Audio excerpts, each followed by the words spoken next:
Nzambe ozali malamu.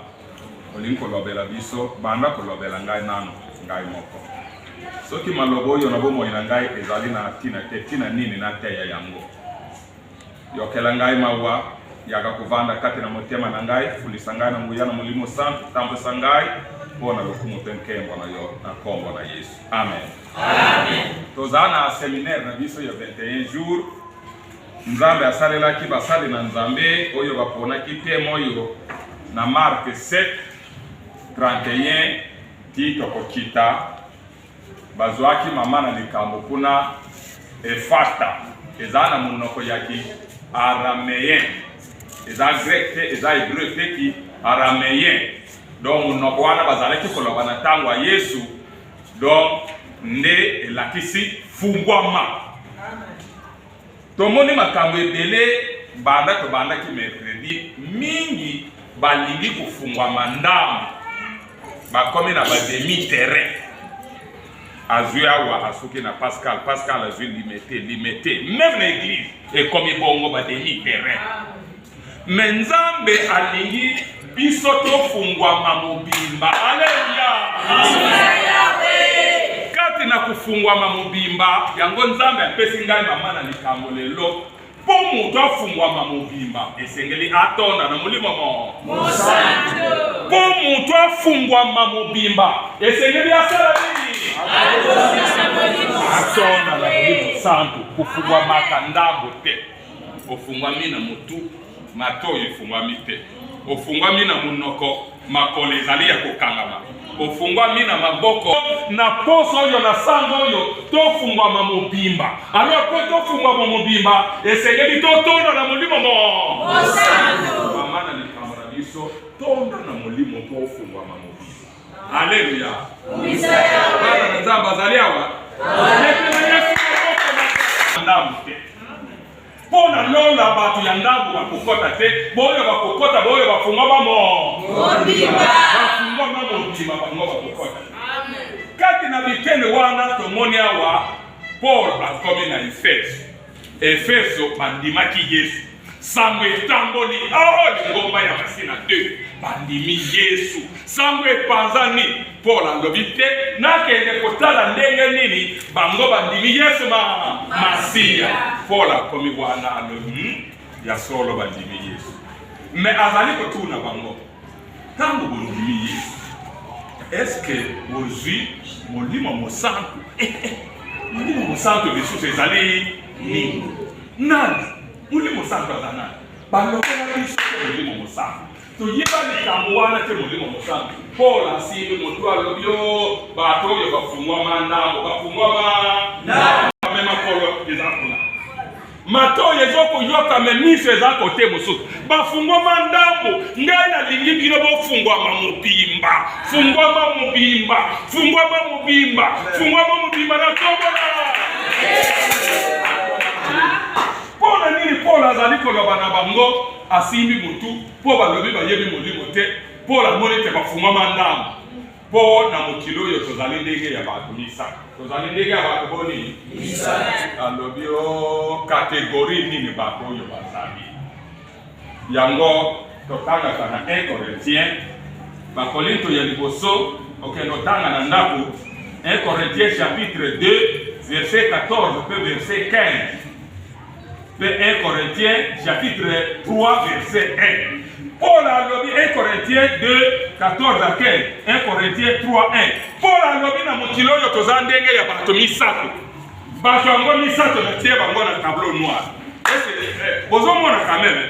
nana zomona bien te ndenge ya bato misato toza na mokilo oyo mutu ya liboso 1 Corinthiens chapitre 2 verset 14 mutu wana babengi ye mutu nyama l'homme animal donc azali mutu nyama soki totiye na soso awa to tabawa mibale ya mwasi na mobali même na miso na biso awa babandi kosala makambo soni bayite batu nyama elakeli na bango akipaka te alata mabe alata malamu ezali na ye kona te aloba mabe aloba malamu aza mutu nyama ayaka na ye église to ayaka église te avanda na ye na ndako to ayaka na azwa Yesu Kristo abwaka ye musika na motema na ye oyo dessin ya motema biso nyonso tozali awa chaque moto na motema na ye azana kiti ya bokonzi. Kiti ya bokonzi wana esengeli Yesu Masiya asala nini? Avanda. Na kubana na kiti wana ya abwaki ye mosika ye moko avandi na kiti na ye alobi na za seko na seko nini koyela ngai oza komikosa. Haleluya. Ozo komikosa mutu nyama. Mutu oyo akokangola mandenge nini? Akofungwa mandenge nini? Ayanda kwa Nzambe. Ambalusa mabondele makolo likolo mutu na se. Aganga asala soki nini lokuta na ye akokangwa mate po ye moko azali mokonzi ya nzoto na ye moko avanda na kiti ya bokonzi ya nzoto na ye azali kosala oyo posa na nzoto na ye oyo molimo na ye oyo makanisi na ye oyo banzela na ye moko azali kosala yango azwi Yesu Kristo abwaka ye mosika asala kindumba na ye esali eloko te soni koto te ayiba na ye esali eloko te kindoki eza na ye kotonga eza na ye koswana eza na ye makambo nyonso ya mokili okende kotanga na Galate chapitre 5 verset 7 à 21 malgré eza molai me yo okende otanga na ndako ngai natanga ata mwa ebandeli pa lokuta azali awa Yesu na motema na ye verite azali te ye akofungwa mandenge nini ye akokangola mandenge nini ayaka ndako Nzambe to ayaka te azali mutu nyama akosala salite même na miso ya mama na ye maloba koloma ya tina te même na miso ya yaya na ye koyelatele ya kolata ya tina te même na miso ya tata na ye makambo akosala ya tina te azali mutu nyama asangisa sangisa. Haleluya. Est-ce que mutu oyo akofungwama? Akofungwama te ata oke kobondela mpona ye jere ya pamba nzala pamba okoya kokonda mpona jere mpona soki ozali mutu nyama na biso awo kala lelo loka elonga Yesu Masiya. Lungu ete bato ya Efeso bato nyama bazali aye kokita na etape ya mibale 1 Corinthiens chapitre 3 verset 1 moto ya mosuni kimusuni ezali kati na ye soki akose awa atali boya atali okondima te ye azokosa soki ayoki kanda awa atambula mibale misaka soki akangi enemi awa soki akujiba akoswa mutu oyo azali mutu ya musuni azali nani? Mutu ya musuni abenga Yesu na motema na ye meye alobi Yesu awa na bengi yo na motema na ngai yo zala ya kotelema ngai moko na vanda na kiti na ngai ya bokonzi nzoto ya ngai soki nalingi kosala likambo tokoyoka ye makolina na molimo kokakola akofina Yesu na yebi te na ndima yo lokuta na kosi na koke na ngai wana kozanga te me pardon limbisa ngai kotonga na kokoka te mosala na ye kotanga kandaka bamati abone mosala na ye kotanga kandaka bato kotanga kona tala musukingane tala mutoboye tala Yesu azala motema me oliabandisa Yesu na motema na ye moko azikiti na ye ya bokonzi avandi azwi Yesu ya kotelema alobi Yesu biso tokobanda okakola nayo ayaka ndako Nzambe me lokuta pe ezana kotonga eza epai na ye koswana me nyonso eza na ye azala mondimi ya mosuni donc posa ya nzoto oyo totangi na Galate kanda lokuta kofinga koyiba kotonga koswana bilobaloba lofundu lole soki akosala maboko boye donc okokanisa te Lucifer moto azosala maboko boye mpo bamona te ye azali mutu ya mosuni posa ya nzoto ebungaka na posa molimo toyoki awa lokola Yesu azali kati na ye me akei ya kotelema ye moko avandi okomona mokolo mosusu achange bato babandi kotata botika akomi na esika yango na Yesu mama na biso kingamu vraiment akomi me bokomona lobi akomi nyoka alongoli poso azongeli makambo oyo asalaki nini atikaki abwakaki azali mondimi ya mosuni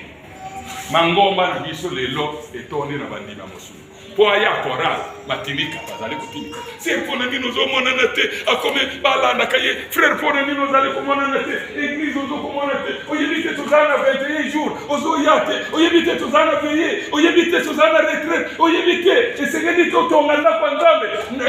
donc même makambo na ye ya kotindika alleluya même makambo na ye ya kotindika bango na lingongo atosala boye atosala boye donc azali moto ya mosuni kimusuni posa na nzoto elata ye ata azala Yesu na motema ata biaka église mais kona ye azala te soki lelo akomi mwa moto lobi akomi malili or que Yesu alobi yo moto te yo malili te nakosala nini nakosanza yo omwe kotozala moto omwe kotozala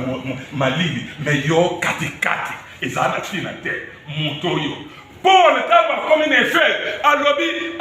lokola balobi te molimo mosantu azali kati na bango te bazali batu nyama bazali batu ya mosuni me esengeli bango bakoma moto ya misato moto ya molimo alleluya alleluya moto ya molimo nani ye atelema na kiti ya bokonzi ya bomoi na ye. Ce n'est plus moi qui vis, c'est Christ qui vit à moi. Ce n'est plus moi qui vis, c'est Christ qui vit à moi. Ce n'est plus moi qui vis, c'est Christ qui vit à moi. Quel jour de gloire et quand je m'assois. Alléluia, quel jour de gloire. Yesu akangola ngai, Yesu abikisa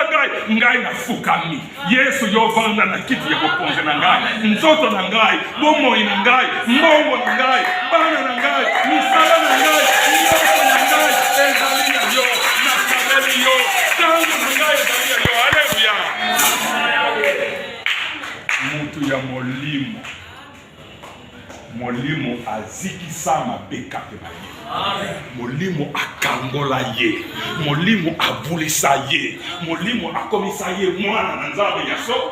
solo. Azali kosalela muntu te me azali kosalela Yesu mara Masia. Yesu na ye azali kosalela Yesu mara Masia. Ye mipesi mobile na mbongo na bana na bilamba na bosi na kitoko na ye alobi kitoko na ngai pona Yesu eza pona mibali te eza pona basi te mbongo na ngai bakutindika ye te po apesa mbongo tolingo futa paste te ye ekomama na kati Bible elobi azali mutu na molimo avandi kati na ye Nzambe ye azali kosalela Paul alingaki bato na Efeso bakoma mais bango bazalaki Paul alobi te oyo bokowanga na Yesu eza na tina te bofukama na tiele nyama po botobisama na molimo sa bozwa engagement ya solo aho ezali lokola moto akoti classe première deuxième troisième quatrième akomi na sixième azwi diplôme. Bible elobi Nzambe asele bango abeti bango kasiye ya molimo totangaka yango na Ephésiens chapitre 1 okendo tanga kuna na verset 13 po kokita kuna eke bana na Nzambe ya solo Nzambe abeta bango kasiye ya molimo ti batambola kuna na elongi ba ya Satana oya dama na biso atakoke na ye na Bible toyeba ni na biso ndeko na ngai esengeli na yo kozala mutu ya molimo po ofungwa ba molimo po molimo afongolaka mutu mobimba alleluya soki oke kotanga bitendo oyo tolingi kokompare vie ya Pierre na Marc 26 verset 69 à 72. Marc 26 69 à 72. Pose 8 actes de 14 à 45. Tozika ka Pierre ye moko. Na Marc kuna Pierre azali kuwanga na Yesu Masia liboso ya mwana ya mwa bati mondimi ya mosuni asali bamula boni na Yesu Pierre asali bambula mo boni na Yesu yo kanisi pona senite na yo na lingomba yo kanisi pona kimokolo na yo na lingomba yo kanisi te kuna te nzambe atala kalibanda te nzambe atala kamo geye tata geye mama nzambe atala kani nzambe atala kamutima geye fere nzambe atala kani nzambe atala kamutima bilamba lolo nzambe atala kamutima Pierre wana ni Yesu liboso ya mwana mwasi so ya bakonzi ya mokili Pierre alobi ngai nazali koteya Yesu oyo bobomaki asekaki haleluya Pierre komi mondimi ya molimo Pierre tanga wanganaki Yesu azalaki na Yesu to azalaki na Yesu azalaki na ye azotambola na ye kutu mokolo mosusu pona komonisa te Pierre azalaki mondimi ya mosuli posa ya nzoto mokolo mosusu atuni Yesu na biso nyonso awa nani mokolo biso na koralo yeba biso ngape na zalana ndija ngape na zalana nsokina ngape na kambana ndenge ni Pierre lokola azalaki na Yesu abaso batie ye motema mais kiboye izalaki na ye atuni Yesu yebaka biso na biso nyonso awa mokolo na Yesu alobi oyo alikozala mokolo akoma sokolo mwana mo mais Pierre azalaki na Yesu azalaki peut-être yo kozala lingomba na koran ozwa pe bagradi ya mosala mais kino lelo ozali awa ozokokakona makambo na sika to ozali awa monini ya nyama mutu nyama Pierre vina ye totala na kaka ya Pierre pamba ndenge azalaki na Yesu ndenge banyekole bazalaki kozwa ye pona komona na te Pierre azalaki awa bakangi Yesu Pierre pe azimeli na ye alobi bino bozosakana na ngai kika na alomba atili toye ulanda ngai ndenge yo ozali awa Pierre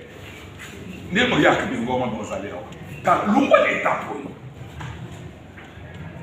lungwa le tapo yo ndeko na ngai ezana tina moko te esengeme na yo lungwa Pierre akati litoye me azalaki na Yesu Yesu alobi Pierre mukoloko kola mukoloko za molimo mukoloko koma mwana na Nzambe okokoma na etape oyo okobimisa lisusu mbeli yote haleluya netango Pierre molimo mosantu ekitelaki ye mbeli elingaki ye malobo Yesu kisaka bato na mono liso mabe oyo atalaka bato akosotona donc ezalaki lisusu te po akomi mutu ya sika na lingomba bakosenga ye mbongo te ye moko ayebi te ngai na lingomba mbongo na ngai ya Yesu masiya akomi awo bomo ya Pierre yango wana Yesu Kristo azali koloba na Jean chapitre 16 verset 7 à 11 kendo tanga na ndako ndera kotanga ezate Yesu alobi vomi na kende na lola soki na kena lola bino bozana la po musungi monteye molimo mosango akoya po akorapele bino po akobomisa bino bo tika gana kende bo kangama na ngai te yo Pierre okangami na ngai kika ngai na kende na lola po na tindele bino molimo sango na lingi bo koma bato ya molimo ya musuni te ya posa na nzoto te ya kotonga koyina ya kindoki te ya bipale te me bokoma bato oyo bakosalela Nzambe na solo haleluya Yesu alobi na bango bomiye nake pe Yesu akendaki tango akendaki bazalaki na ndako moko bavandi kuna nini ezalaki na bango obanga moto oyo abanga kabani yamona nya hotel ndako nasimana yo nyawo yo komi ko leka wana ndako ni kolonio yo peso yo komi ko leka donc bazali awa mais Pierre mokolo bazalaki na ndako wana molimo mosantu ekitela bango tala molimo santu ekangolaka bashena haleluya biso totanga na Bible na acte 2 intio ko kita bavanda kinanda bayoka lokito liboso mopepe molimo santu tanga kitaka osala liboso akokombola bomoye na yobo pe bosote sala nini akokombola mopepe soki mopepe wana oyo bolobaki ememaki na toitire oyo ekombola ndenge molimo mosantu akitaka na nzoto ya moto, akomboli mabe, akomboli